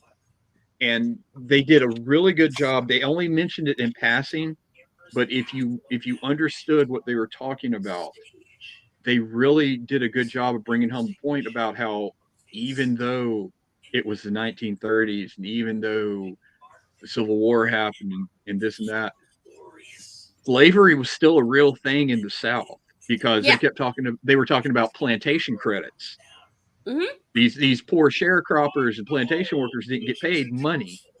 They got paid in credit that they owed the plantation. So they were indentured servants, slaves, whatever you wanted to call them. My paternal grandmother picked cotton on the plantation when she was a child. So in Mississippi. So I believe me, I know all about it. Yeah, and yes, because I old. And it was a really big thing because, like, the little, I'm sorry for using the term, but the colored stores in town, you paid them in plantation credits, and you owed them, and they owed the plantation, and the plantation still took it like, well, you owe us this many credits, you got to work this many more years. And often the plantations had stores that you got your seed and everything you needed for that year from. So even if you had a good year, they would go, hold up. You needed to get this, that, and the other thing. And by the time you would think, families would think, oh, we broke even this year. And then find out, oh, no, you still in debt. Because because they would pull up something from 10 years ago that you thought was taken care of and say, oh no, this was never fully paid out. So you could never break even. Yeah. And it lasted. Look, again, I grew up in the 80s, and my family had farms, but they were poor farmers, but they were still higher up on the pecking order because I remember distinctly going by the African American neighborhoods, and they lived in houses that still looked like they were from the plantation. Yeah. And their families had owned that little plot of land from the plantation owners for generations. So I was like, they did a really good job with all of this. And I mean, the vampires were cool, don't get me wrong, but they could have done the whole movie without it, and it would have been great. But the way the change when suddenly the eyes start glowing red and they start drooling and because it's like okay, he's giving that visual cue that there's a part where the hunger takes over and whatever is human in them is gone. Yeah, and they it was really good. Everything about it, even I mean, look again. I grew up down here in the '80s. There was still that African American lady who was like the one that knew all the hoodoo and everything. There was still I don't know what the term. I don't remember what the term was, but the neighborhood medicine woman, for lack of a better term, or witch doctor. That was still a thing back then. So it was brilliant. Except Clarksville's a dirty town. It always has been. But I will remember that when I get to watch it. And Courtney has turned her computer up to remind me that we have gone over time and she wants me gone from the studio. No, she wants you to watch your regular scheduled program. Which I probably won't get to do because I have to get up early tomorrow and do the little shopping I'm going to do and then get home. And we've got people from the city coming through to check our pipes and whatnot. And since I'm the closest thing we have to a building manager, I've got to do the walkthrough. In other words, you got responsibilities. I got responsibilities, child. I got to make sure everything's ready for when my honey comes home tomorrow. Hug the girls for me. And the top of the list is she told me if I didn't trim my beard when she got back, she's going to cut me. So I'm going to go do that. Go trim your beard. That's the reason why I'm happy that all that talk got my head thinking, you can't win. You can't break even and you can't get out of the game. Make the shoveling a game. You lead, give her a little, give the girls smaller shovels. You do the lead stuff and ask them to clean up behind you. It'll go a little faster. You make a game of it, and hopefully nobody will kill you when they're done because they'll be too tired to lift an arm and try to strangle you to death. We tried. We did some shoveling earlier. I even did the redneck thing of boiling a pot of water and just throwing it on it before we did, and yeah, froze on contact. Yeah. Well, no, actually, it melted a little bit, but there's so much of it. It was like, well, that was pointless. But anyway, it's good to see you folks. All right. Well, good to see you too, dude. Let's do it. Let's do it. Let's do it to do it. Welcome to another episode of We Just Be Crazy over here. You just got to deal with it, okay? Thank you for coming, whether you see us live, whether you see us recording later. Yes, we're here. We have, we discuss, we have fun, and sometimes it gets, it just gets. Anyway, y'all have a good one. We love you. We appreciate you. We don't have a show if you're not here. As usual, I'm Elaine, lenscaponline.com, at Elaine Haygood. Come look me up, okay? Take care. Bye. Oh, she did it to me again. Yeah, well, I'm here. It's cold. I didn't get to read KO for Joe, so I have to make up for it next time. Now I'm going to go trim my beard where my wife doesn't murder me. Y'all have a good night. Thank you. Come again. And that makes me want to say tonight's episode of Comic Book Spectrum is brought to you by Jeffrey Hayes and Platinum Fire Graphics. If you need a cover for your next novel, graphic novel, comic book, or anything that is literary, you want to hit them up. Why? Because this award-winning artist can do a cover for you that brings people to the table and start asking you about your story. If you don't believe me, go ahead and watch this video.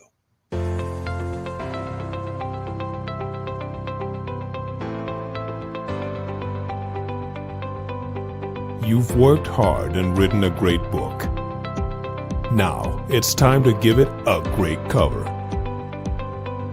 If you're an indie author or small press publisher, Plasmafire Graphics is your source for affordable cover illustration and graphic design.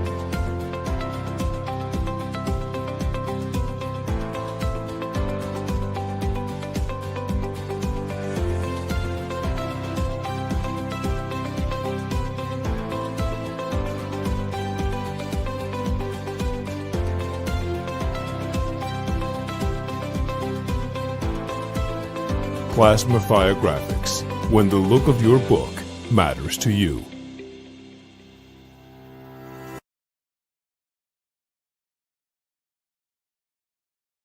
You've seen the graphics, you see what he could do. Now hit up Jeffrey Hayes at plasmafiregraphics.com or his Facebook group for Plasmafire Graphics. As far as I'm concerned, wait until Saturday. I'm going to be ranting on Saturday. Oh boy. People didn't done it now. People didn't done it. But it's going to stay relatively positive. And we got a lot of things to talk about when it comes to the comic book industry that you know and love. Oh, by the way, if people were wondering what I was doing while they was up here running, I was still sketching. That's how, you don't get mad. You just channel that energy into something else. But nevertheless, until next week, live life, grow, and be well. And unlike our founder, Brian K. Morris, I don't care if you wash your hands. Just never, and I do mean never, apologize for being awesome. Catch you next week right here on Comic Book Spectrum. See you then. Bye.